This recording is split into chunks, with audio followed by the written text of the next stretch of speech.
My name is Nathan Zellers, and I'm a student at Ohio University. On May 29th of this year, I was sitting in my living room when I received a text message from an old friend asking, "Did you see the news? Did you see that Mr. Hopper died?" I was not very surprised to hear the news that Dennis Hopper had passed away, as his personal appearance at his last public outing, which was to finally receive his star on the Hollywood Walk of Fame, an appearance that was long overdue, indicated his failing health. But I was still deeply saddened to receive this news, as Mr. Hopper was one of the most influential writers, actors, and directors of this century, and one of my personal favorites. Mr. Hopper really embodied rebellion and counterculture, and not so infrequently, the darker side of human nature. His ability to make us think critically about topics and themes that often go unmentioned was uncanny. Mr. Hopper was really bound for a unique career path, as his first role was alongside that of James Dean in the 1950s classic Rebel Without a Cause.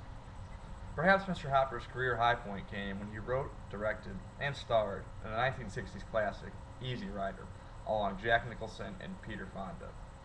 This cult classic told the story of two young men jaded by society and lost in a dying 1960s movement, much like Mr. Hopper himself.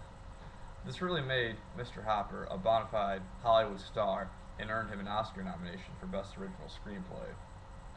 Mr. Hopper also starred in a string of notable roles in the 1970s and 1980s, such as his role as the half-insane motor-mouthed photographer/philosopher in Francis Ford Coppola's classic Apocalypse Now. He also starred as the alcoholic basketball coach in Hoosiers, which earned him a second Oscar nomination. And who could forget his role as the drug and handling degenerate gangster, a role that Mr. Hopper often said he was born to play, in David Lynch's 1980s mind-blowing classic, Blue Velvet. But Mr. Hopper's on-screen persona frequently seemed to follow him into his personal life, more often than not. Mr. Hopper battled with alcohol and drug addiction for most of the 1970s and 1980s, and similar to many of the characters that he portrayed on screen. But towards the end of his life, Mr. Hopper was finally able to conquer his demons and live a sober life. Mr. Hopper was also notorious for his trouble with women, as he was married and divorced 5 times in his life. But during this time, Mr. Hopper was lucky enough to father 4 children.